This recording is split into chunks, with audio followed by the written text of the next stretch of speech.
The In This League Podcast Network. Joining me on Prospect One is the one, the only, the real J.R. Anderson. It is James Anderson, who you can catch over at Rotowire. One of my besties. He's got some fantastic hair rocking too, and I'm excited to talk about the early starts of the season. James, what's up, buddy? Not much, man. Happy to be on. We'll try to make sense of all this nonsense. Together. Maybe we will. Maybe we will. By the way, no bandana, just long hair today. Just want to point that out on the style. Like I have been used to the bandanas, and I did say that we should probably get a James Anderson branded bandana next time. But you have, is it a summer look? Did you lose the bandanas for the summer? Well, I'm wearing like a backwards trucker hat. I still gotta keep it in check, but I was doing a ton of work outside today, and so it'd probably be a mess if I went the bandana route. I don't know if it's got the body for a bandana right now, but if you got me and In This League or Prospect One bandana, I'd rock it every time I came on the show. We got to get actually, that's a great idea. We should do that. You have the hair of like a fantasy ace, I think is what it is. Like a lot of guys are getting into that like good shoulder length hair. Like DL Hall had it. Logan Gilbert's been rocking some mop there. And you definitely, like, if you were to just step in, if someone were to just look at the video and not who you are, they'd probably not know who you are. They probably think like, oh, Welsh is talking to like a AA, like a AA star, which also is a compliment to your youthfulness. Yeah, you could pull that off. I'm trying to. That's what I'm shooting for, is just to kind of be a AA star. Yeah, so that's it. Like, don't need to go anywhere else. Just be a AA to be a AA star. That's it.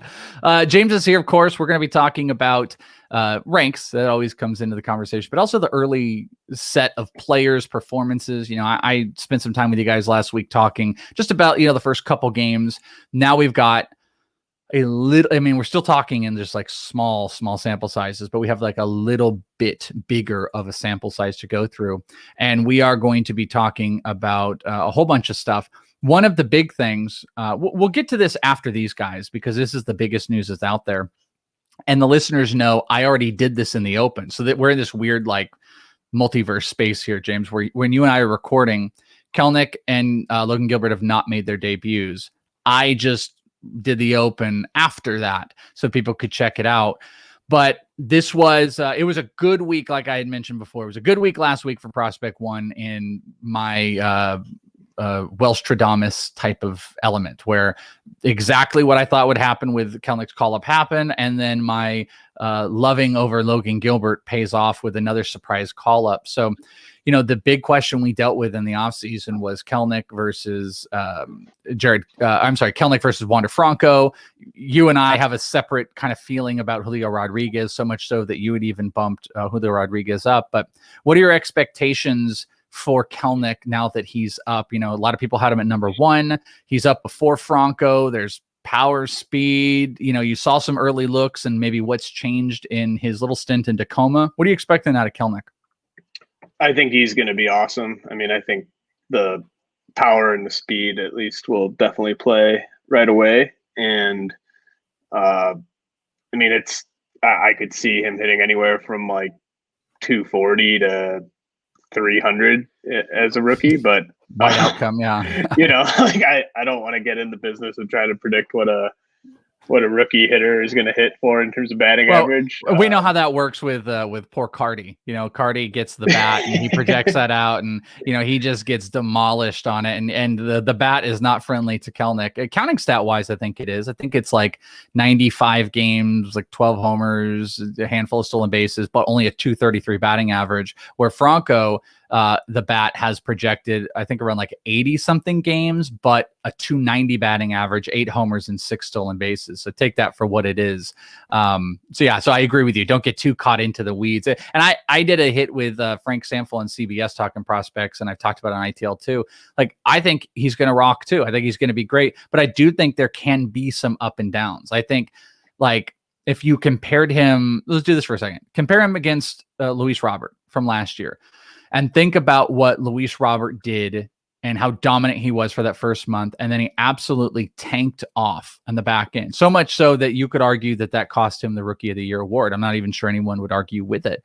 I think Kelenic is going to have a similar path, except I think the extremes are different. I'm not sure he's ever like a 380 hitter, but I don't think he ever tanks down to a sub 200-ish hitter. I think he starts off hot. I think he kind of simmers out a little bit. And, maybe if I wanted to take a true guess, he's a 250, 260 hitter with counting stats that if he's not hitting for power, I think he can make up for it in speed. He's just that type of guy. He's going to be super, super fun. I mean, do you buy kind of where I'm going with that? Or do you think this could extend more season wide? Because a lot of people are all in all year long on Kelenic. It's one of those things where I don't really know. I mean, we're basically analyzing him for trade purposes, right? Because like everyone was getting, all up in like my mentions and like just people, when's he going to be up? Like, oh, this is awesome. This is crazy. It's like, well, but he's rostered in every single league. No one's dropping him in any single league. So it's, I mean, you're writing it out sort of regardless. I don't see him. Good point. Like, I think it's kind of maybe less than 5% that he is so bad that he gets sent down, or that like you would take him out of your lineup. Like the power speed factor there, like anyone who's hitting even 230 with his type of power and speed is playable in the Roto League. And that was like Robert, even when he was so bad, he was able to maintain, even though things kind of tanked down a little bit, because he was such a dominant power speed combo player. Right.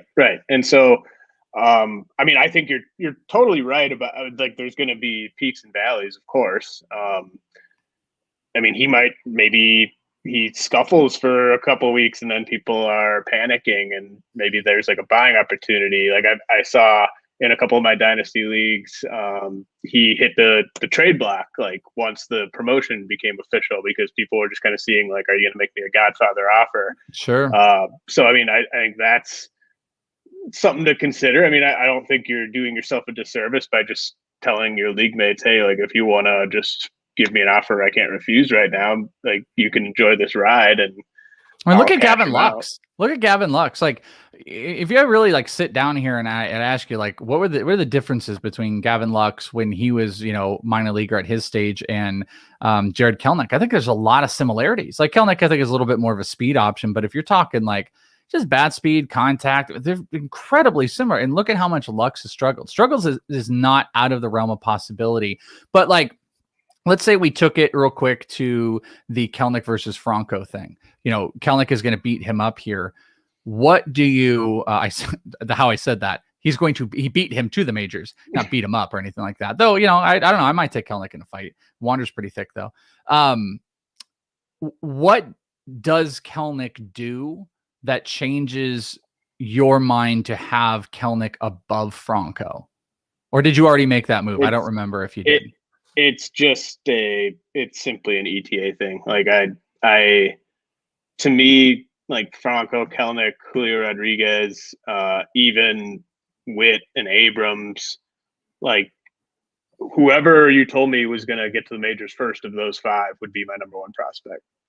Like I think they are absolutely just shoulder to shoulder in any sort of, if we just want to compare tools, if we want to just compare floor, ceiling, like they're all elite prospects, and Kelenic just happens to be the guy that's up now. And he's also got an extremely favorable team context where, the Rays are just bursting at the seams with options that play the positions that Wander Franco can play.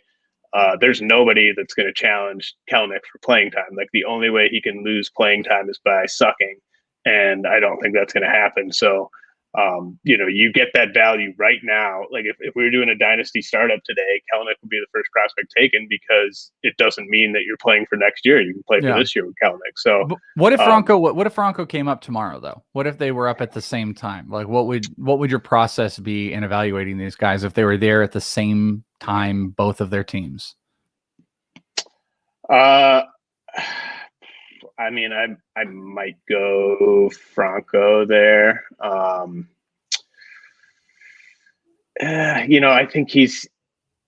just think he's a safer hit tool. And I don't know if he has Kelenic's power ceiling, Kelnick honestly might have a higher ceiling in power and maybe speed. I definitely think speed. Like I don't see, and I could be wrong, I just don't see Franco being like a big speed guy as he moves through. Could be completely wrong about that. I don't think Kelnick takes the foot off the gas of stealing for quite a while, if he ever does. Like maybe it goes Trout wise where he steals 20 for 5 or 7 years and then it comes back down to double digits. He's just that type of guy. You know, that was, I had mentioned, like, the dude's just out there, you know, when I talked with him, he was just, I was like, "Hey, you have any like goals?" And he's like, "Yeah, 2020." Like he specifically was like, I wanted to be in 2019. He wanted to be a 2020 guy. He thinks like that. So I think that's not something I would throw away. I think he's always going to steal. The power, probably the same. I think Kelnick might have a higher ceiling. That's what I always struggle with. Like, I think, like you said, I think Franco is a better hit tool, but I think he has monstrous power and hit tool guys can tap into it with ease. I don't have the same belief in Kelnick's like average contact hit tool as I do Franco's, but he's got immense power and he's like, you know, just a sturdy lower half that he doesn't want to get beat on pitches and he can muscle stuff out. It's tough. These guys are so good. That's why I asked, like, I wonder if anything would be different if Franco was up tomorrow, because I do think in a couple weeks, it's a possibility these guys are up at the same time. And, you know, projection systems were kind of, you know, similar-ish games for these guys, but he's jumped that. Nobody else is going to have, like, these are the only two guys I think you can have in this comparison conversation. There's nobody else. Like Jerry DiPoto was asked today, as we're recording this on Thursday, if Julio would come up this year. He didn't dismiss it. He was just like, you know, sure, it's a possibility. He's the type of guy that can move multiple levels, but he then came back to reiterate he's young. He hasn't played a whole lot in professional ball. And he really talked out of both sides of his mouth, which I don't believe Julio comes up this year. And I feel like more from his comments, he doesn't. So I'm not going to throw Julio in that conversation. I don't think Abrams comes up this year. I don't think Torque is coming up because of the struggles. And I don't think Luciano. So those are the only two, I think, in this realm that are truly like going to be compared against each other. And I just wonder if all things were considered equal, you know, would Franco get the favorable side? Because it just doesn't feel like it. It feels like, I mean, maybe it's just Kelnick is coming up and the excitement's here, but Franco seems like a distant behind Kelnick in a lot of minds. Yeah. I mean, thankfully I don't really have to do that hypothetical, and I haven't really thought about that hypothetical a ton because it's just, you know, we know that it is a hypothetical, and like until Franco gets the call tomorrow. You say that until he gets the call. Here's the thing, though. Franco is not on the 40-man roster. Vidal Brujan and Taylor Walls are on the 40-man roster, and it would really surprise me if they brought Franco up ahead of, especially, you know, I know Brujan's not playing the infield, but like they brought Kevin Padlo up. Like people thought Franco might replace Tsutsugo, which didn't make any sense to me. Like they just have so many awesome players in their farm system. Like they don't need to bring one Franco up anytime soon. So like I think he will force the issue at some point, but it's not going to be like a 3 weeks and he's up type of thing, and at least in my mind. So like 3 weeks from now or 3 weeks into the season, because I think like I would be surprised if we get to June and we're not like seriously going there with him, because he's not tearing the cover off right now. I think he's in like 260 something. He's had a couple homers. He's stolen base. He's played fine. He's played some second. So I agree with you that they're working through the process, but like they gave him an aggressive assignment. I think you could have justified going from high A to double A if you didn't really want to press him. This guy went from high A to triple A and he's hitting 270, hitting homers, playing well. I would be surprised if Brujan came up before Franco, regardless of the 40-man thing. But your logic makes sense, but I feel like there's no player that's holding Franco back. I think there is a lack of production in Tampa Bay that could just be like, you know what, let's go. But I don't think there's a player there that when they feel Franco's ready, they're going to be like, well, no, you know, this is good to go. Adames sucks. Wendell Lau has been struggling. I just don't think there's a holdback outside of the logic of what you're saying with the 40-man. But after you pass up roster manipulation, they're not going to keep Franco down this long. So I just don't think there's players playing well enough. But maybe I'm in a camp of my own that like I think he comes before Brujan. And Brujan is a monster right now. Like, we're going to talk about him. He's been an absolute freaking monster. I mean, we can just jump into him if we want, but he's had 4 homers. The stolen base is gone by the wayside. He's answered the questions that I had. I feel silly about ever questioning him with how he's playing, but I just think Franco is still ahead of that because this is a face of that franchise. And I think they're building him up to be ready for that. But you don't quite feel the same. Well, in 3 weeks, like if he's hitting 345 with like as many walks as strikeouts and 7 homers, like I think you're right. Like I think he would get the call, but like if he's got a 130 WRC plus in 3 weeks, I just don't think they're going to be in a rush about it. And honestly, I do think, like, I mean, I know you're going to laugh. I honestly think like Taylor Walls could get the call first. Like he's had a great start to the season as well. He's a great shortstop, and like I don't think the Rays are like, they love to exhaust their options. I'm not gonna laugh at that. They love to exhaust all the door down. They're going to make him kick the door down, I think. Yeah, I agree with that. And that's why I'm saying, like, if he's hitting 250 at AAA, like, he's not going to get the call. And that's why you have to monitor it, because just like the Kelnick stuff, people ask the same question. Hey, when's Franco going to come out? That's the exact question I just got on the CBS. When's Franco going to come out? It's like, well, my guess would be it's been a relatively decent start in AAA. If he keeps going, I think it could happen right around June, like right before or right a little bit after. But it's not going to happen if he's hitting 230. There's no way. He's got to be hitting, I think, 280 plus.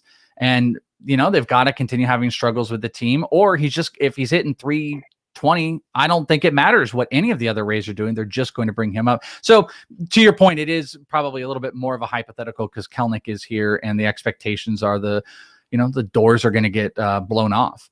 Logan Gilbert, I said in the last episode, I think he might be the best pitching prospect in all of baseball. It was funny when I did the CBS hit. It was a YouTube series. People can go check out with Frank Stampfel. We cited you. Of course, I had to bring you up a couple times, James. But Frank also cited you when we talked about Alek Manoah. So we can also maybe just jump into Manoah with both of these guys. But let's focus on Gilbert for a second, because you had said you think Manoah is the number one pitching prospect. I said I think Logan Gilbert is. We both look pretty smart right now because we didn't just say it in the last week. I mean, I guess I said it a week ago, and then he gets called up for Logan Gilbert. But Logan Gilbert, we're talking, we don't know what the start is, but give me your thoughts on really, I'd love to know what you think about what I said with Logan Gilbert. I pushed Gilbert above Mackenzie Gore. I have him near the top. He gets the call from the Mariners. I mean, what are your expectations on Logan Gilbert?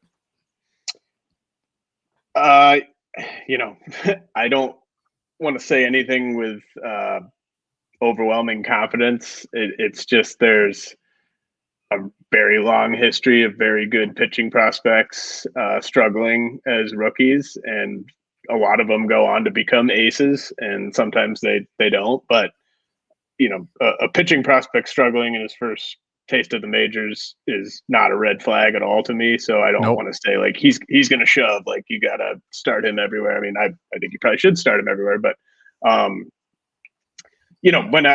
it's wide open for who the best pitching prospect in the game is. Like, and when was the last time it was like that, by the way? Because you're so right. You're 100% right about that. It's so wide open. And I don't recall, since I've been like doing like ranking and prospects and stuff, that there wasn't or even a close to 1-2 definitive. I don't see 1 or 2 as definitive. I remember, and I mean to catch up, like 2016, it's like Alex Reyes, and then we keep going, and it's like pairs of guys. This is the most wide open the top valued starting pitching prospect has been since I've been doing this, in my mind.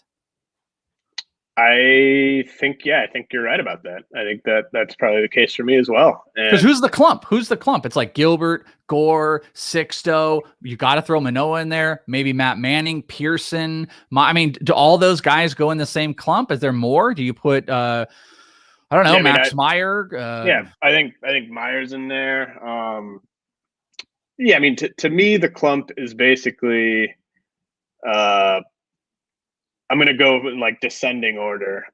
Like Meyer, Kirby, Gilbert, Manoah, like Manning. I mean, like, so maybe like there's like 5 or 6 guys. But I mean, I think for a lot of, not really. I mean, the the injury, like it's really concerning for me. It's really hard for me to be bullish on any pitching prospect with a arm injury, even if it's one where we're getting positive reports about his progress and stuff like that. It's just, I mean, if you're thinking about the long term, is it that, all right, he's got this here, it's going to linger, and is that why? I mean, because if you think, okay, he's got like an arm issue right now, but he's got some of the best stuff, you don't want to tank his value or anything like that. But if you believe this is a lingering thing for a couple years, is that what takes you off of that with Sixto? For instance, Sixto could throw like 60 innings this year and then be capped at 110 next year, while other guys are getting pushed up to like 150. And then by the time Sixto is pushed up to 150, 160, there's a pretty good chance he's going to need Tommy John surgery by that point. Like, so to me, it's just like, I'm looking at him, how many good starts am I getting from this guy before his arm breaks? And he needs to miss 16 months. So I would just rather put my weight behind the guys that are healthy, the guys that are pitching well, and those guys can get hurt too. I mean, Alek Manoah could, blow out his arm in his next start. Like, I knock on wood that doesn't happen, but I mean, pitching prospects are extremely fickle. You're going to be right more often than you're not if you sell high on them when they're still in the minor leagues. But there are good enough pitchers with good enough stuff who are just as close to pitching in MLB games where I'm not going to rank Sixto ahead of them. Do you think that's going to be a trend for you moving forward? Because like, I wonder, I don't know. I look at these guys and I wonder, where the separators will be. We're going to get like Jack Leiter and Kumar Rocker, and they both are having stuff in college right now. But like, those guys, will they join the clump or will they create their own tiers? Like, do you think regardless of the high end talent, you're going to have big separators at the high end of pitching anymore? Or do you think because of the volatility, because like what you just talked about with Sixto, I don't really hear you saying like, yeah, I don't like what Sixto's doing with his stuff. And I don't think he's less of a striker. I didn't hear any of that. I just hear arm. No. So that didn't change his stuff, which, back 6 months ago, Sixto was probably the number one pitching prospect in baseball. So I didn't hear you talk about stuff. I heard you talk about the concern. So do you think you're going to be more prone to now just create these bigger clumps and higher turnover with pitchers moving forward, instead of being like, guys, this guy's so amazing, he's number 10? It's like, no, probably not going to have pitchers inside the top 20 anymore. And there's probably 7 of them that I value, and they'll churn evenly. I mean, this is something I've been doing for over a year now. I haven't had a pitching prospect ranked inside my top 15 in probably 2 years. So like I usually put my top guy in the 20 to 25 range. Yeah. And then there's a bunch of them in the 30 to 50 range. Like, so it's just, I love Alek Manoah. Like, I will ride for Alek Manoah. I think he's awesome. I wish he was on my favorite team. I wish he was on all my dynasty teams. But even him, there are enough hitting prospects that I love where he's not going to be in the top 20. I didn't really mean like even the top 20, because you're right. I know you've been doing this for a while, but like, are you going to have less separators moving forward? That's really what I was more focusing on. That like, even, hey, this guy's Alek Manoah is super awesome, but guess what? He's not going to be a tier above the rest of these guys. I'm just working in top tier clumps now. It's I mean, in the case of Manoah, I would bet he's about at least 5 spots higher than the next pitching prospect for me. He is number 1. Is he number 1 on your? He's the number 1 pitching prospect in baseball for you? Yeah. Okay. Yeah. And I mean, I think he has it. Like, I think he has this very, very special it factor. It's the way he competes. It's his mentality on and off the field. It's his size. It's his, he's making his full season debut this year at AAA. Like that's insane. I mean, he's a monster. He got 12 strikeouts in that first one. The last start, he wasn't particularly awesome on the strikeout front, but I think he went like 5 no hit. And I mean, like, he's been an absolute freak and a monster, and he's moving fastballs in, and he's trying new stuff. I am in agreement with you, and it took me a while to get there.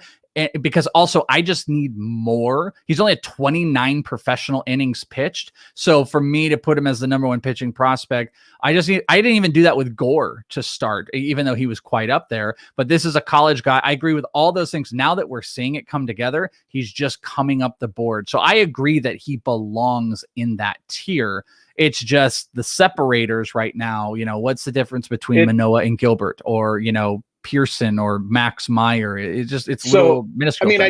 I bet for me, it's like Gilbert and Meyer and Kirby and Manning will all probably be within like 8 spots of each other. So Yeah. I think that will be a clump. Like it's also partly it's just the like how many awesome hitting prospects do you really want to be like, no, this is a guy that you can't trade for these pitchers. Like, because to me it's an absolutely loaded minor leagues right now on the top tier hitting side of things. Like there's maybe like 30 hitters in the minors right now where like it's just like I feel so good about this guy's outlook long term, and I'm just not going to put pitchers that I'm not absolutely in love with over them. So that's why they all just kind of end up in the 30s, is because I got to get these hitters ahead of almost all the pitchers. Like it takes a guy that I absolutely love to move ahead of even a few of those guys. Yeah, I think it's just important to understand those too, because like the popular thing to do now is tweet a picture or a video of a guy and then go, I love this guy, he's the best. And then it's just like, oh, okay, well now you've claimed stake. But then it's like, I love this guy and I love this guy, and everyone loves everybody. And it's like, what type of speak are we having in that conversation? Or do we really love guys in the same general area? And what I'm saying about it is like, it's important for people to understand with you talk about Alek Manoah, you love him, you kind of have your claim. I've got my claim to Logan Gilbert. Ooh, okay. We got our sides now. You can't have Logan Gilbert, James, but so I get at Logan and you get out. But in that same claim though, it doesn't mean he is the greatest thing ever. He's a pitching prospect, and you could turn on a dime. If tomorrow Alek Manoah has a shoulder issue, I bet you are going, based on what you just said, you're probably going to feel different and you're going to move through the process. And I think it's important to understand about pitching prospects. And I've been answering that a lot lately, like people asking redraft with these pitchers. I was not super interested. And like Gilbert, I would drop plenty of the guys. I said I would drop Sixto in redraft for Gilbert. Probably wouldn't drop Cease for Gilbert. That one got asked to me. Brady Singer, I don't know. It's a little bit questionable, but like most of the other names that come up, sure, go with it. But I don't have high expectations to them. And I'm not sure. This is why I don't focus on trading for pitching prospects in big trades and rebuilds. Right. And I've said it for years. You've said it for years. I wouldn't even want to make trades about getting guys like Mackenzie Gore. And I've turned sour on Mackenzie Gore. And I think you did it before me. But after seeing this last start, like it shows you the volatility of where some of these pitchers are, and then throw a pandemic in the middle of it. And this. I mean, I'm not telling you anything you haven't said many times before, but the key to the pitching prospect market is you get these guys either off waivers or in your first year player draft. And if you don't get them there, don't go trying to trade for them. Like I traded, I guess I'm talking out of both sides of my mouth, because in 2 dynasty leagues, I did make like pretty aggressive trades for Manoah and Trevor Rogers, like in the past few months. But on the cheap, you were getting them not at current level. I was getting them right. Exactly. So like once a guy gets to that, like, you should not have been trading for Mackenzie Gore when most people thought he was a top 10 prospect, because at that point you're the sucker. And like you shouldn't have been trading for Sixto Sanchez back in like February of this year, because then you're paying for kind of the best case scenario basically at that point. So I just the key, and it's if you like, you're good at this, like I like to think that I'm pretty good at this, like identifying those pitchers, whether it's in the first year player draft or maybe just after like a couple outings where you see something and you're like, oh man, this guy's going to be a problem. And, getting out in front of that, like you can add a lot of these guys off waivers. There was a time when you could have added like Walker Buehler was widely available in dynasty leagues, like before he blew up. Same thing with like Jesus Luzardo. And like, there's a window often with these guys before they blow up where you can just get them for nothing. Yeah, I mean, Shane McClanahan is a perfect example. You could get him for nothing, even 6 months ago, and then he comes up this year, lights it up, looks better than he ever has. And I think it is trying to identify those is important. I think, guys, if I was just throwing out, by the way, if people wanted to do something similar, and that's always would be my way of attacking it, is buying the lower end pitching prospects of value that have high risers. I would say, like, not even Hunter Green at this point is one you can buy on because he's been so good. But I'd look at guys like maybe Liberator. I don't think his value's up there. Bobby Miller is one I really like with the Dodgers. I think is on the cheap. I would look at maybe a Jackson Rutledge. Who's the other one I was just looking at a name and it popped up. Slade Ciccone. A couple of those guys, like those, Luis Frias, I really like, who just got promoted. Like, those would be the guys I would be buying on the dirt cheap that will start to rise. I'll give you a guy who I bet a lot of the listeners can go add off waivers right now while you're listening to this podcast. Jonathan Bowlin, big 6'6" righty on the Royals, is at Double-A right now. He's a guy that's already in my top 200. He's going to be knocking on the top 100 for me pretty soon. And like, he's available on waivers in a lot of leagues. Like, those are the types of guys where you can just go grab him right now. Yeah, it's such a good approach to have with pitching for sure. So let's talk about some hitting. There's some more pitchers we can kind of have in here, and it's always an open conversation because the real big thing to talk about is what's going on in the early stages of the minor leagues, which is very tough for guys like you and I, because we both want to be realistic. We both don't want to go bonkers because it's such small sample sizes. You and I were talking off air, like the first 3 days of the season, what a victory lap you got with Michael Harris because he looked freaking incredible. Now he's kind of cooled off in the last bet. He's not showing. He looks very slap hitty to me, which is a little surprising right now. I'm not sure what's completely going on with that, but lots of singles, but he's kind of not, his averages drop down and stuff, but that doesn't mean anything. That doesn't mean he's still the greatest coming or he is garbage. Same thing with Spencer Torkelson happened. Julio Rodriguez, another perfect example of a guy. He started off pretty cold. I was watching all those games versus the Diamondbacks. It was the Hillsborough one. And now he's up to hitting 333. He's got a homer. And one of the things that I feel great about, because it was a focus years ago I talked about when I interviewed him, was he wanted to steal bases. Anyone remember listening? I just tweeted out the interview. You remember he was pissed about getting called out for a stolen base he thought he had, and he ended up stealing like 4 in the AZL. He's up to 3 stolen bases right now, which is a freaking game changer if he continues that. But he goes 1 for 9 to start the year, and now he has a hit in the last 6 games. I'm getting at all of these. You can comment on Julio, of course, or any of these guys, but we both find it hard sometimes to have these conversations because we have extreme small sample sizes, and where we want to go, hot or cold, we've got to be very careful about, where some people don't. And it's also a reminder to everybody that's out here, like, you don't lock yourself into 6 games, positively or negatively, though we do focus a little bit more on the positive. So like you were saying, if you had to do a rank update right now, you probably would slide on just not doing anything. If tomorrow you were forced to do a rank update, you'd just be like, I'll just do it as is, instead of most likely probably making a lot of mistakes based on the first, 7-8 games of the year.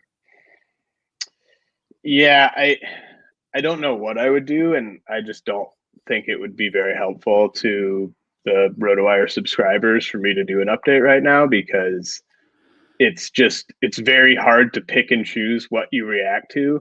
I would find it impossible to not react to something, and then I would go down a rabbit hole of reacting to more stuff than I probably should. And it's just, like, is Esteban Florio and like Jesus Sanchez, like, do I have to bump those guys up like 200 spots on my top 400 right now? You do need to on Jesus Sanchez, and then everybody needs to think about me, because even Frank remembered. He's like, didn't a couple years ago, weren't you the Jesus Sanchez guy? And I was like, I was, but I acknowledge right now that Jesus Sanchez he could still be a quad A player. But here are the things that make me feel really good about him. And this is good. We're kind of just jumping all over our list here, but Sanchez is a great one.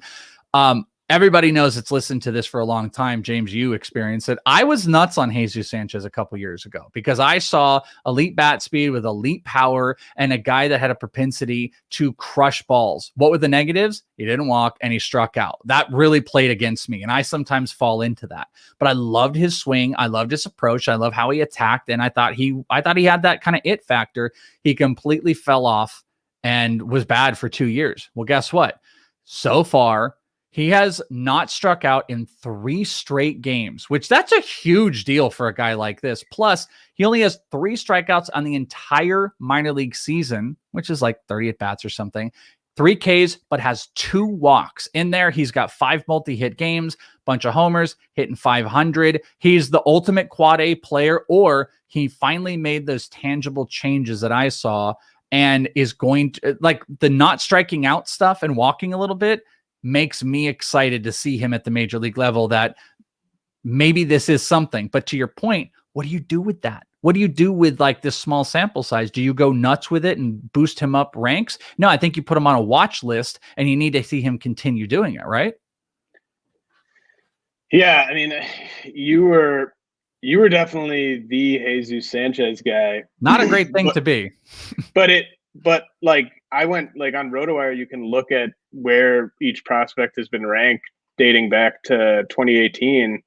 And I was looking yesterday, and Jesus Sanchez and Estevan Florial, like the furthest we can go back in the rankings, they were top 25 prospects. I know. I had Sanchez as a top 25 ago. prospect. I know. I don't know if I found Florial there, but close.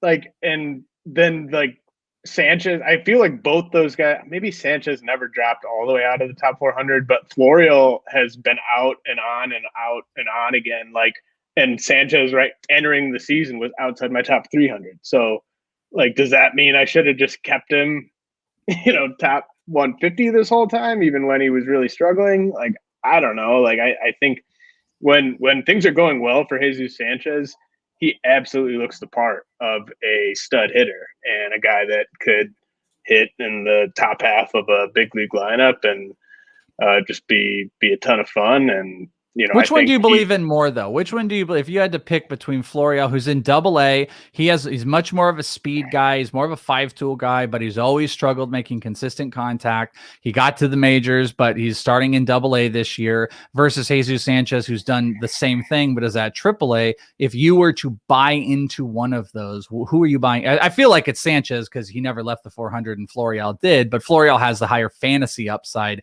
because of the speed if he hit his 1 percentile of, or I guess 100 percentile of production. Who would you buy into? Sanchez. Yeah. I mean, I think Florial has the speed factor, but I think everything else kind of tilts towards Sanchez. Team context tilts towards Sanchez because Sanchez, like, he could get the call in a week and start playing every day for them. Like I think it's very likely something that could happen. And Florial, I don't think, like, obviously Florial's made his big league debut just like Sanchez did last year, but like, I don't think the Yankees are planning on giving Florial that sort of big opportunity until they're really pretty confident that this is legitimate. And like you mentioned, like, he's a Double-A even. So, I mean, that we would be talking about probably July, even if that happened this year. So Sanchez, I think he has a better plan of attack when he's up there. And I think maybe you're missing out on a little bit of that kind of pie in the sky ceiling that you could think about with Florial, but they're both extremely talented, and I think the fact that Sanchez is doing it at AAA, and even when he was in the majors last year and like the numbers didn't look amazing, Sanchez he looked the part to me. Like, and I'm kind of kicking myself for not like spending more time just thinking about that factor. But yeah, I mean, I think Sanchez, if he's out there, I'd be pretty aggressive in your fab bids and stuff. And I don't know if you want to try to trade for either of these guys right now, because it's not great. It's not great. But like, let me ask you a value question. let's hypothetically say he kind of keeps it going. He doesn't have to keep hitting 500, but let's say for another week, maybe he settles around 400, gets another bomb, just kind of not striking out, kind of doing what he's doing. Then he gets to the majors and you got a week under him. He looks okay. He looks good. Like he doesn't look like the guy who's hitting. He doesn't look like Monty Harrison. There's a good way to put it. He doesn't look like Monty Harrison. And he actually is kind of continuing on getting some hits and stuff. 250 batting average, not striking out a whole bunch. He won't have like exhausted any prospect eligibility. So he'll be in there. Could you see yourself putting him over? I'm going to give you a hypothetical, an O'Neal Cruz. Like who would you rather have? You know, Sure. O'Neal Cruz or Jesus Sanchez? I mean, I might have Sanchez ahead of Cruz on my update in a couple weeks. Okay, so all right. Let me give you another one then. I mean, I'm not the biggest O'Neal Cruz guy, but just looking. How about Nolan Gorman? What's Gorman even been up to? I haven't looked at him in a few days. Yeah, let's take a look. Gorman, I think, has been pretty much playing third Because if he's base. been good in the last 3 days, that really means something. He has, that's our sample size. It only matters what he's done in the last 3 days. He's hitting a $160. He does have 2 stolen bases with a home run, but I will mind you, he started the year 0 for 10, but he does have hits in 4 of his last 5 games. It is the context where you look at average, and it is not good, but he started off really poorish. He does have 4 games of multi-strikeouts, but in his last 4 games, he's only struck out twice, and he's actually walked in 6 straight games. So just giving you some context of Nolan Gorman for how this season has gone. He is at AA right now, but think of Nolan Gorman, think of his process, and think of Jesus Sanchez doing fine, coming up to the majors for a week, being fine. Nolan Gorman or Jesus Sanchez? You know what the really funny thing about this comparison is to me, Sanchez's biggest strength, and shouts to our buddy Jeff Pontus for pointing this out to me the other day. Sanchez's biggest strength is hitting fastballs up, and Gorman's biggest weakness is hitting fastballs up. And what is the game adjusting to more right now? Where are fastballs going in the game right now? Right. So, yeah, I mean, it's tough for me to get past the fact, like, I think Gorman's just always going to strike out a lot, and not in a debilitating way necessarily.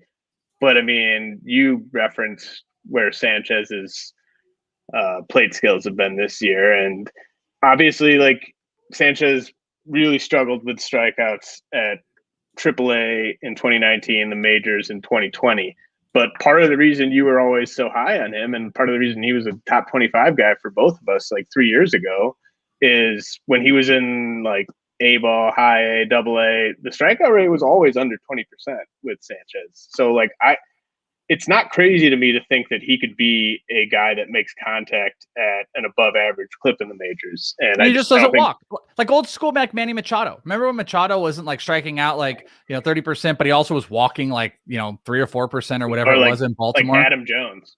Totally. That's a great example. That's actually a really, really good one. Like an Adam Jones, 100%. That's what we get caught into, because we get caught into, we're like, oh, strikeout numbers, no walk percentages, stuff like that. It's like, no, this is an advanced hitter. Unfortunately, Gorman was never an advanced hitter. He's an advanced power bat. He's always been a power bat. Sanchez has shown off average and bat to ball skills with power. Gorman still hasn't done that. I'm not advocating that people have to do this, but if we really put it down here, I feel like you're kind of leaning, and I could make the case that, with a little bit, and I'm putting the caveat in here, if Jesus Sanchez continues to go a little bit, you could see him going above a guy like Nolan Gorman, who still sits in top 100s, because this is the sample size stuff we're dealing with. Like, do you want to make that move today? I don't know.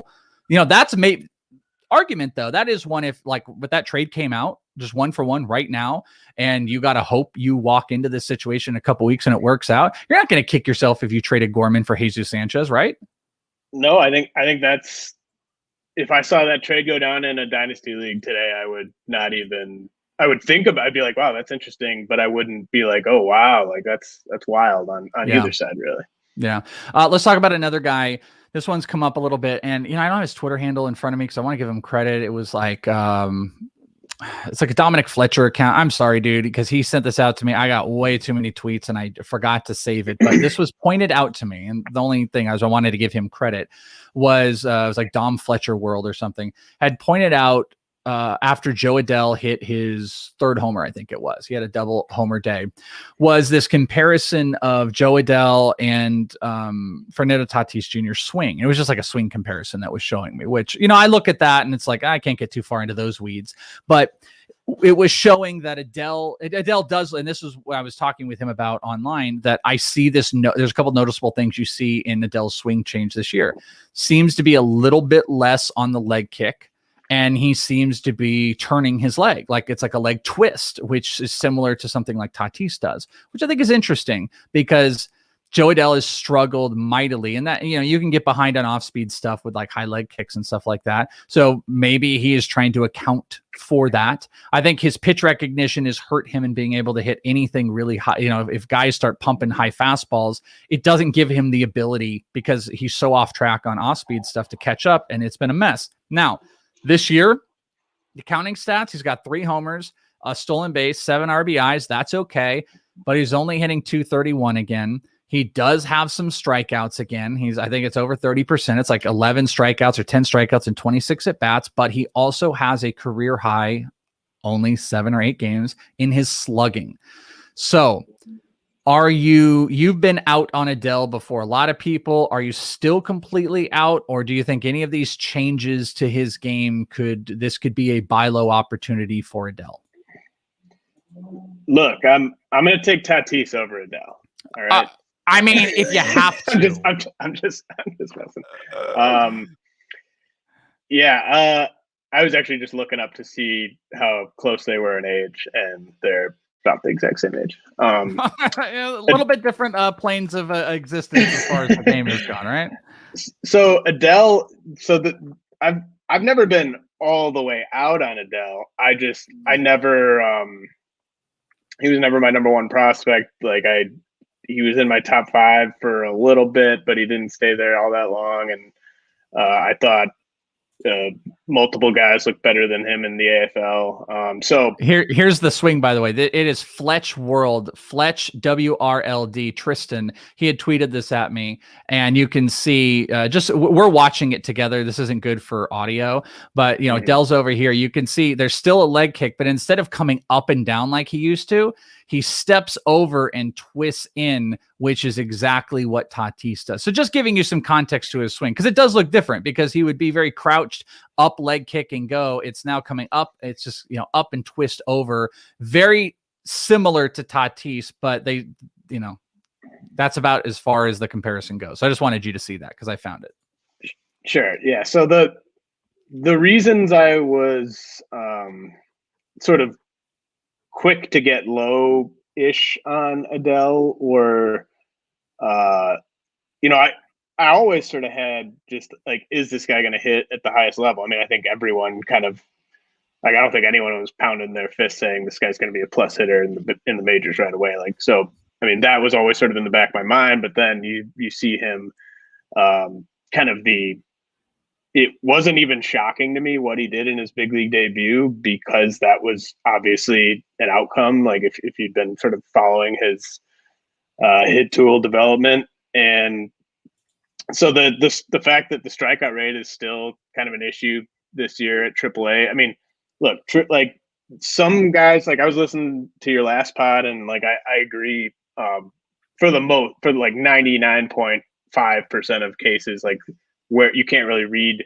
much into a guy's level, but like Adell should be raking at AAA, right? Like 100% agree. I actually think that is something you can, like a AAA at this advancement level. I don't want to see them struggling unless they just made a jump up from AA. He spent a lot of time in the majors and then is going back down to AAA. That's why I get a little bit more excited about Jesus Sanchez, acknowledging quad 4A player is in existence, but like I don't like to see a guy like him struggle. Like Franco can struggle a little bit. I don't want to see Adell struggle hitting 231 in AAA right now. If you're a stud prospect who has been to the majors and like you're back at AAA, it's too small of a sample size to say like he's struggling. I mean, it's what's been like 8 games or whatever, but like, he should be playing very well at AAA this season. And so the strikeout rate still being above 30% it's like an orange flag for me. And I wonder what is Joe Adell's career high in steals in a season going to be? Because like we know about the raw speed, but I honestly would not be surprised if he never stole 20. And if he never steals 20 and he never gets the swing and miss kind of figured out, I mean, you could be looking at like a 3.5 category guy. And so, those are two things I'm going to be watching with Adell. It's tough to judge and paint with a broad brush on just what he's done so far. It's like I said, it's just been such a small sample, but he would be a top 25 prospect for me if he were still eligible. You see, that's perfect that you went there, because that question is, for whatever reason, gotten to me a lot. People forget like he exhausted prospect eligibility from a standpoint of games being up. So people are like, well, he didn't from plate appearances. And if sometimes fantasy leagues don't acknowledge that, so that might be why it's be there, why people are asking that question. But people have been asking like, where would he sit? Where would he sit? And so you're saying somewhere top 25 for yours. Yeah. And the reason why I follow letter of the law, like what MLB follows, is because I know you and I have this in common. Like we both just can't wait to take guys off of our list. So excited. I get so excited to graduate them. So like if I have a reason to take a guy off, I'm taking him off. And I think I've told people like back when like Royce Lewis was still healthy and he was still in my top 20, I always told people like Joe Adell would be kind of like right next to Royce Lewis if he were still prospect eligible.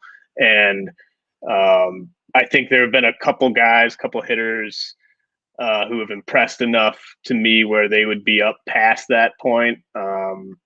Like Corbin Carroll, Nick Gonzalez, maybe guys that are probably ahead of Adell for me right now, but he's still extremely talented, and I would take him over like Adell versus Alek Manoah. To me, like, man, my heart would say Manoah and my head would say Adell on that one. And so like he's in that range. But I still think there's a lot of risk there. Yeah, I think it's good though. You still have optimism, and optimism is what I think I'm looking for with Adell, because I just want to see it out a little bit more. That's the big thing. Everyone can be out on Adell. I don't think you are. You're not. You have that optimism, and I do too. That it's still, he's young enough. Okay, him and Tatis are the same level, and one's got a bunch of money, and one's Adell. That's fine. There adjustments happen. It was in a weird year. A lot of stuff. I also would point out he had injuries in the 2019 season. He went 5 levels, then quarantine. Not the excuses, but it's just I still have a timeline for him that I'm watching. I don't want to see him struggle in AAA a whole lot. I like seeing the homers. I like seeing some swing adjustments. Those are good things, but it's just not good enough. A couple other prospects. We had our first sighting of Jason Dominguez in anything, and it was over in an extended spring training game. And I don't know if you saw that. I'm going to pull this up here. And the reason I think it's funny is you and I did this. You did this thing with me a while back. I'm going to share this so we can watch this together. And it was 2 things I'm going to share. We did this video of Jason Dominguez. We're breaking down when he looked like Aaron Donald, and comments still post up on it, and people hate everything we had to say about it because we were reactionary talking, and it always makes me laugh whenever a comment comes up. But we were bringing up legitimate questions about his size and swing and path and all that type of stuff. And it's so funny because he is like this man of mystery where he always looks different, where it's a Bruder film. It's just like this angle over here works, and then it's this angle, and he always looks different, and he's just this man of mystery. But we got some context, we got some new stuff. This was from the Yankees player development page. We even get to hear him talk, so I got the audio up here, and you can see some BP swing. So happy to be here and be a Yankee. Can't wait to start. Some good English. So here you got some BP. You can see some swings. Hands are kind of high. He's pulling on them in some BP. You can see him out in the field. Doesn't look like Aaron Donald. He's still a big guy. Big upper half still, James. Throwing a few things here, and then we get some at-bats. A lot of early movement in his swing, but you can see the speed. Gets on top of it. I mean, it's some stuff. It's something to work with. It's the first stuff we get. When you see that, how do you feel? What comes to mind with you with Jason Dominguez and all of the hate that we tend to get about questioning him? Even though I think we're both like pro Jason Dominguez guys, we just, he's not the best prospect in all of baseball. He's done nothing. People got all up in arms because he didn't get an assignment, but like he needed to not get an assignment. He needed to get some work, and he did hit a double in an extended spring training game just the other day, but he still looks stiff to me, but all the raw skills in the world. So how are you on Jason? Well, two things first. What's the Venn diagram of people who commented on that video and people who have that beautiful Bowman rookie card of his? Exactly. That's a great point. The connections, they're either a Yankee fan, you're 100% right. They've got the Bowman rookie, they got the Bowman first autograph, or they own him in Dynasty. I would say take out those guys, and I don't think any of them made a comment. Right. No, nobody else even watched that video except for people that checked those two boxes. And then second comment is I still maintain, and I wish there was a way to settle this, but I still maintain Aaron Donald would clock as a plus runner from first to second. I bet that's true. But anyways, yeah, I mean, he's got a really handsy swing, especially a lot of handsy. It was more handsy than I remember. Like if people, they can't see, I mean, this will be up on our YouTube if you want to check it out, youtube.com/inthisleague. But like, you would have seen it, but it's like arms and hands are moving. It's a lot of early bat movement. Hand placement is high, which, he's getting away with and stuff like that. It's a very raw swing, and he's got lots of muscles and he's got bat speed and stuff, but I don't particularly like those swings. It's something that Robert Weston had. He's got the crazy bat speed, like you said. And then like, I'm fascinated with Dominguez about what the like K to walk is going to be for him in his pro debut, because, he is a dangerous enough hitter from a power standpoint where I could see pitchers just being afraid to challenge him, and he can work a high walk rate that way if he's willing to lay off. But I could also see him being a guy where he's just, because of that bat speed, he's able to make contact with a lot of pitchers' pitches and put them into play. And like, he just, he doesn't have the crazy high strikeout rate, but he's just making a lot of bad contact just by his ability to make contact with so many pitches. So I'm fascinated to see how that plays out. Are you in agreement with me though that like the whole like he didn't get an assignment, it means jack nothing? It means jack nothing about Jason Dominguez. It would have meant something if those high A rumors were actually real. Great point. That's such a better way to spin it. Yeah, I agree. Like that would have been like, whoa, like holy crap, like they're going this far on this. Like, okay. It'd have been Luciano like Luciano just skipped Dominican League and just went to the AZL, and you're like, oh wow, 17-year-old kid doing this. Like that's how that kind of would have felt to me. Yeah. And so that, we all, like, if you polled me, Welsh, Jeff, Cross, like whoever, like we would have all probably guessed GCL for Dominguez. Like, so 100%. the fact that that's where he's going, that's just where he was expected to go. So who cares? And I just don't know what else there is really to say. He's incredibly talented. Is anything like jump out? Like we focused a lot on how freaking big he looked, and there's like what 12 total angles of Jason Dominguez that exist out there in 3 videos, and this was a little bit more. This is some more BP. This is a couple swings. Like he still looks thick, and he's always wearing like 3 layers. Yeah, is it that cold in Florida? And like just can this guy just stand still and take all of his shirts off? I just want to see, like, I want to see what's going on.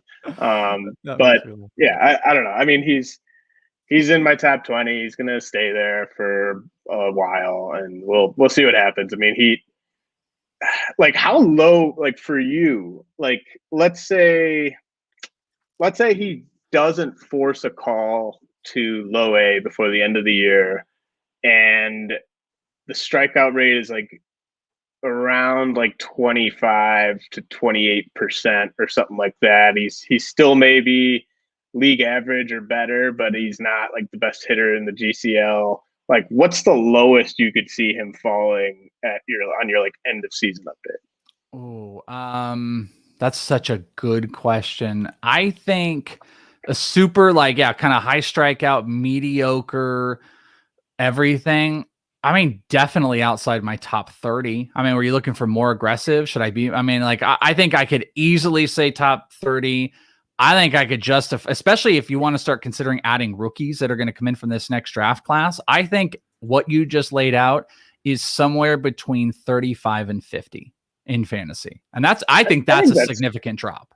I think that's right. That's right. Yeah, I mean, that's not like, because you're not giving up on the talent, but you're just saying, hey, listen, like, we waited all this time, we put all this effort into it. Like Joe Adell should not struggle at AAA.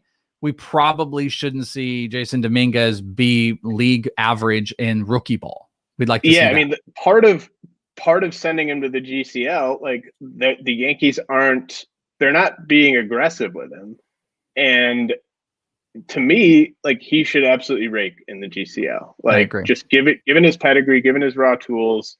I mean, we've seen way worse prospects than him go and have great years in the GCL as 18-year-olds. So, like, to me, my expectations are very high for particularly like his home runs, stolen bases.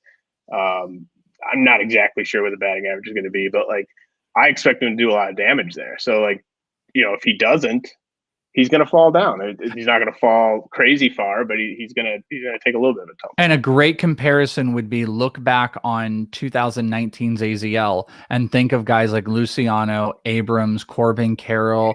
I mean, the caveat would be Bobby Witt, who had a pretty average, mediocre year. He's a different story, but look at Luciano. I would compare it to Luciano. That would be one for sure. Another guy that's been bombing out, here's some audio of it, Sharon Duran. In the broadcast booth, Duran drills one high and deep to right field. Way back there, and that ball's gone. Sharon Duran has been pretty hot so far this year. Transformed his body, played a good Dominican league. I've turned back my corner on him. I got super out with those little tiny ankles and no ability to really hit for power. And he looks like a completely transformed guy, so much so that he might be for the majors in a couple months, and he's had a pretty good start. I think he struggled early, and again, this is why those like really small sample sizes. I talked about a couple guys struggling at the beginning of last week's episode, and Duran went 0 for 11 to start his first 3 games. Then he had 2 back-to-back 3-hit games, and he's had hits in 4 of his last 5. He's now up to 281, 3 homers. He doesn't have any stolen bases, which is interesting. It's always, whatever reason, power and stolen guys that steal a bunch of bases and then sell out for power seem to steal less bases. It's such a weird correlation. But what are your, have you jumped up on Sharon Duran? Are you on the Duran hype train? I think I'm kind of bringing up the rear. But like, I think he's already in my top 100. So on my last update, he was 77. I don't have him that much higher than you. I've had him in my 60s. Yeah, I mean, I think he's close enough. He's done enough. I mean, 0 steals so far, but he obviously has that potential. So I think he'll be in my top 50 on the next update, but maybe just inside. And I think I've probably told people to just sniff around, see what you could do on a sell high right now, because I think. It sounds like where you have him, like it just feels to me like you and I are lower than people on Twitter. Like I see people like Sharon Duran's probably one of the 10. I'm gonna look on Fangraphs right now. Yeah, he's one of the they have those most searched. Yeah, he's one of those guys, and part of that's the Red Sox. Part of that's just fantasy managers who want his speed up in their lineup, and he's close to the majors and everything. But Yeah, I mean, like redraft, he's like a top 5, I think, guy to look at for redraft for this year. But like my full-on optimism of him, I don't know, I'm still skeptical. The bat looks better. He's hitting better. He's getting more power. He's definitely bulked up. He can steal. He's just in this transitional period of time. But I don't disagree with you. I think hype is at an all-time high, and it's going to peak right when he gets the call up. And I'm more likely, I think I can speak for you in this. I mean, you tell me if I'm wrong, but I feel like both of us would probably be like, if we had the opportunity to sell him high, we probably would. And if we missed out and he really was like 25, we'd be like, well, crap, you know, we lost on that.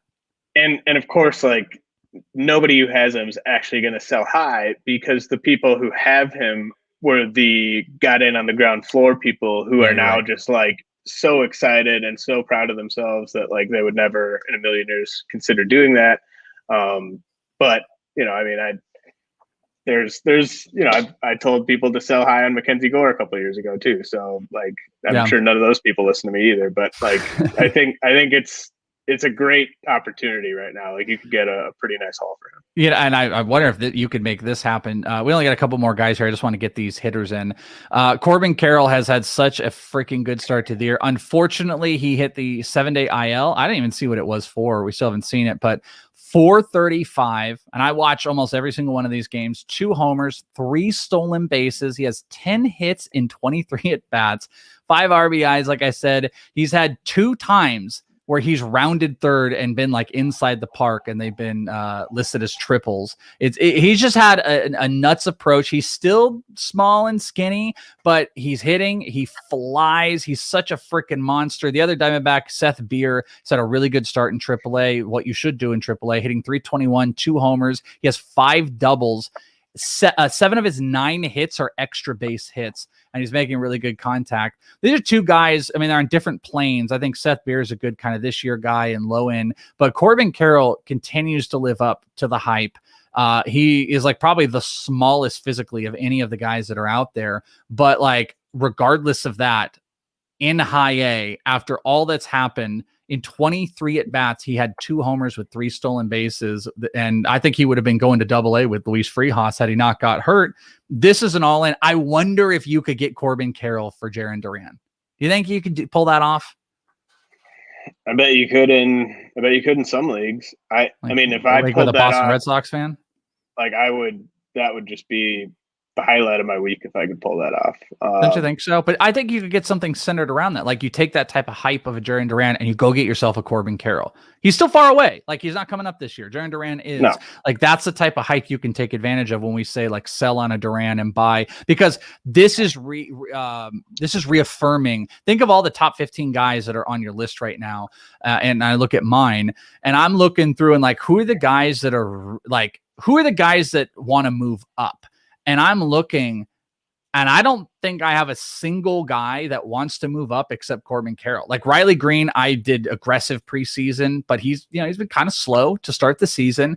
Abrams and Witt, I think they're perfectly placed. If anything, if you paid attention to right now, you could argue Torque going down. But I look at my top 15 and I go, Corbin Carroll is the guy that is just dying to keep coming up because he is balling out at, I think, an aggressive assignment of high A for based on where he's been. And he's going to get to test it in AA this year. And I think we're really going to get to see what he's made of, which is maybe upwards of a top 5 overall prospect, especially if he starts building muscle. Yeah. I mean, I've loved Carroll for a long time. You have as well. I mean, this has just been so fun to watch. I remember you and I talking about him in our pre-draft show before he was drafted, and we were focusing on Carroll. We had those conversations. This is where we're at now, and he is dominating. Yeah, he's going to be a top 10 prospect for me on the next update. Not a top 5 guy.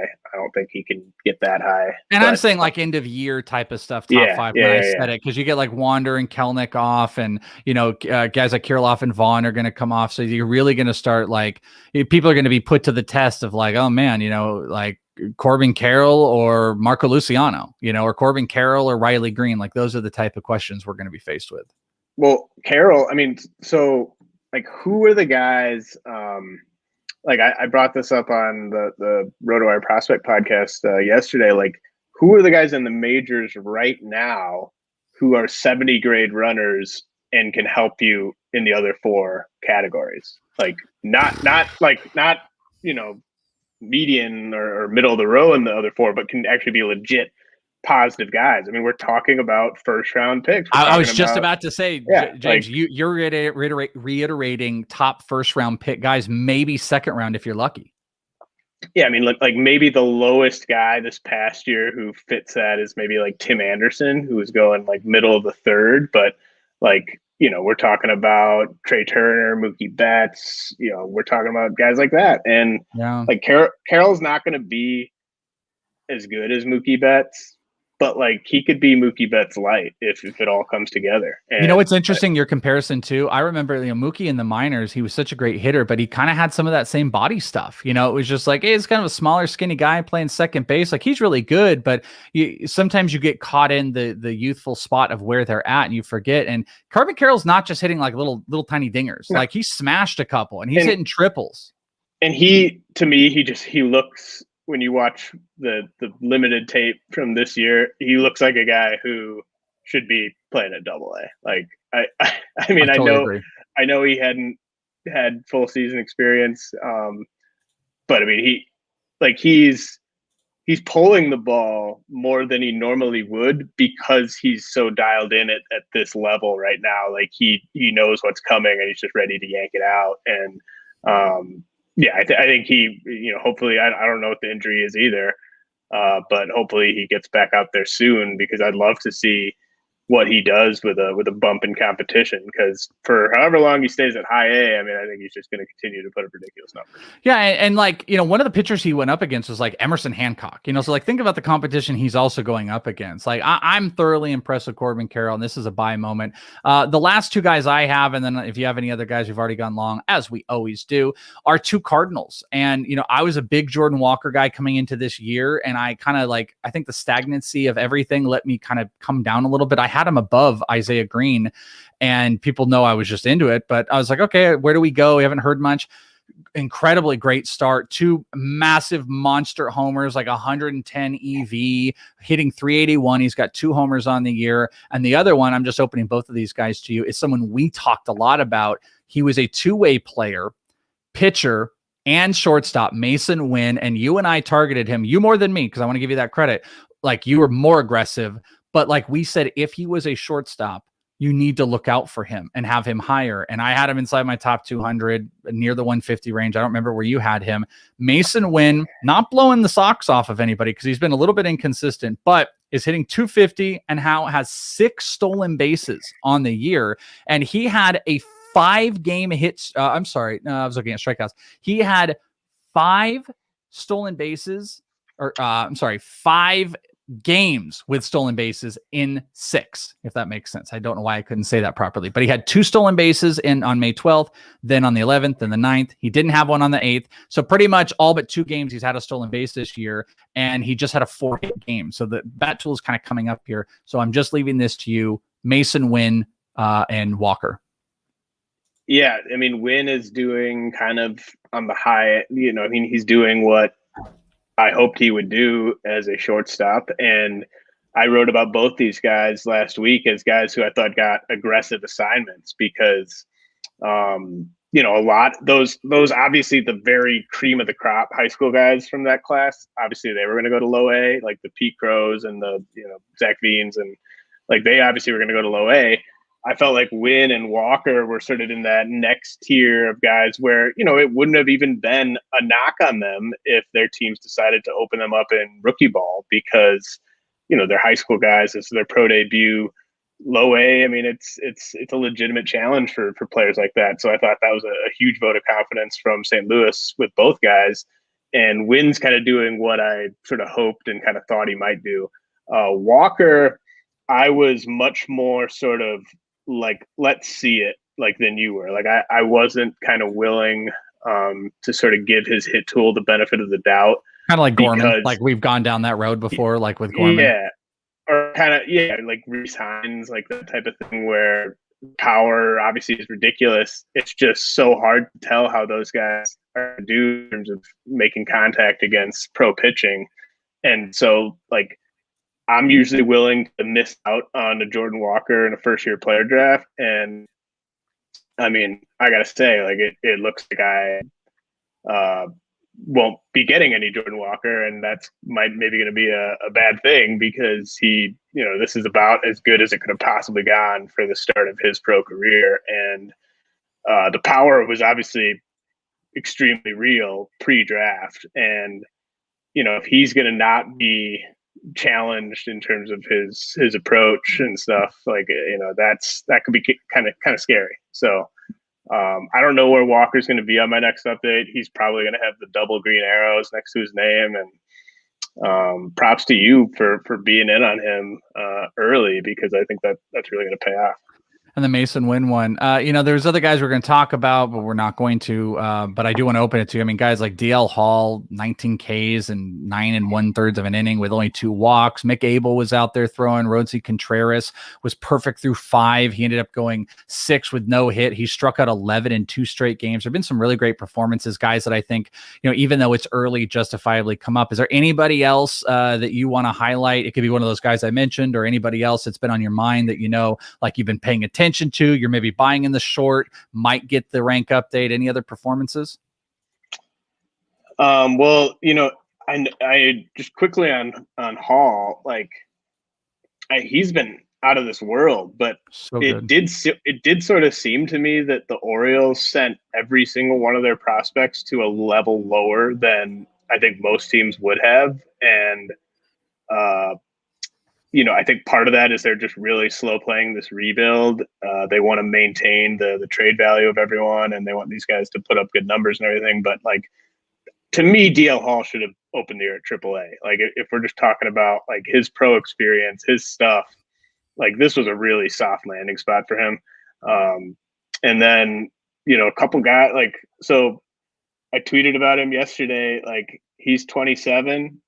He can probably only play DH, maybe a little first base, but I'm a believer in hard hitting Chris Gittens of the Yankees, and that's a guy that you can go add pretty much in any league right now. Hard hitting Chris Gittens, especially leagues with like a fab component. I mean, maybe people that listen to everything I say will be in on him, but I think the age, even people who buy what I'm selling are going to look at the fact that he's 27 years old and hasn't played in the majors and be like, yeah, I'm not, whatever. This guy's a quad A guy, whatever.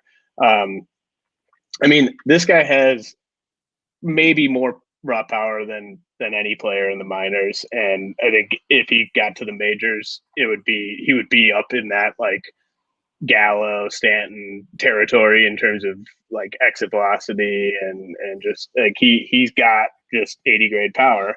And right now pitchers will not throw him anything to hit because they're scared of him. And I don't know how he gets an opportunity. Like, obviously Luke Voigt and Giancarlo Stanton aren't going anywhere, but I mean, Giancarlo Stanton's gotten hurt before.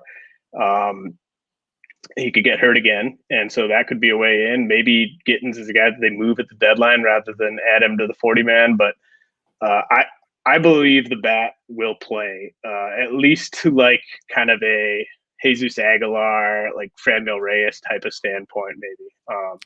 Like that's kind of what I have in mind for Chris Gittens, and it's not for everyone, but I love this guy and I can't get enough of him. Any feelings on your Michael Harris stuff? Harris had a really good start. Kind of, like I said, kind of cooled off. We didn't really talk about it. Just, you got some good pub from your massive Harris push coming into this year. I mean, you definitely helped open the eyes. I didn't do what you did at all, but I definitely gave him the boost after watching more and especially seeing the first couple games. But I'm just curious on the small sample size. I have noticed he's a little whippy and it seems like a little ground ball-y in a lot of his contact, but it looks like he's just making great contact. Do you feel like you're right on? Do you feel we're going to go higher, or do you feel you might come down a little bit?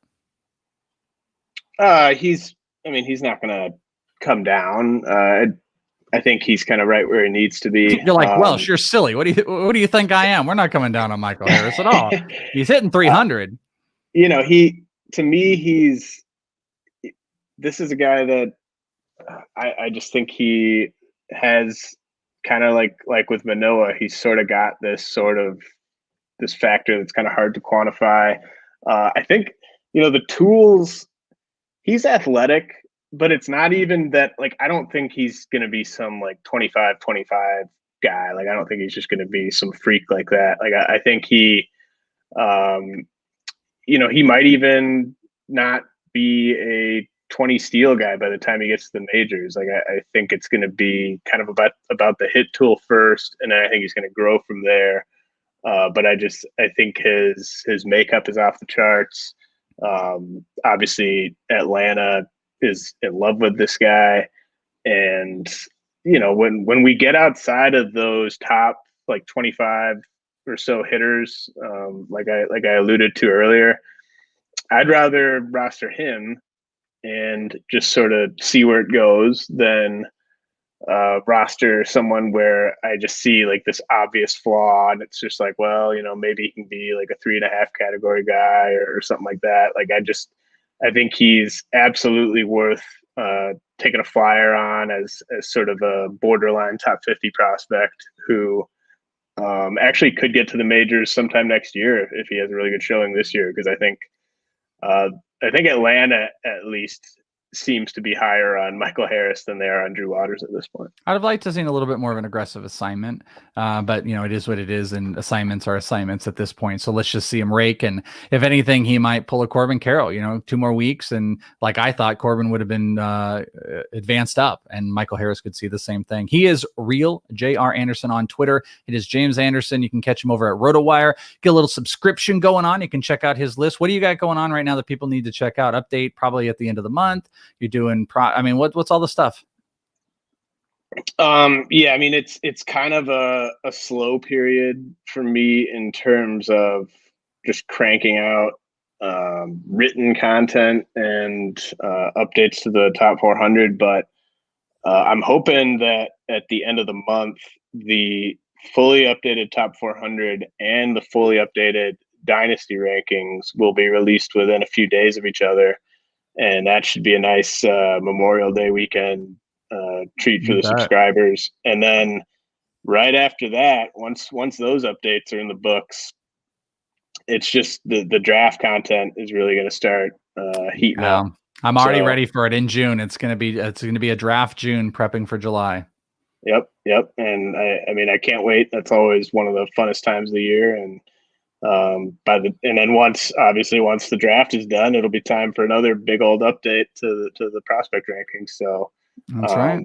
That'll be a really fun update. The post draft one, once we've got like 2 months worth of data on the guys that have been playing, that's when you're just going to have a jam-packed top 400 in terms of the talent on that ranking. Yeah, I totally agree. Well, check him out and go sign up on Rotowire. Support my brother as you should, because he's one of the best in the business. James, as always, you take all the time. We talked about lots of stuff, and looking forward to talking to you again soon. I'll be bugging you soon. Yeah, man. Text me whenever you see something out in AZ. I do. You know I do.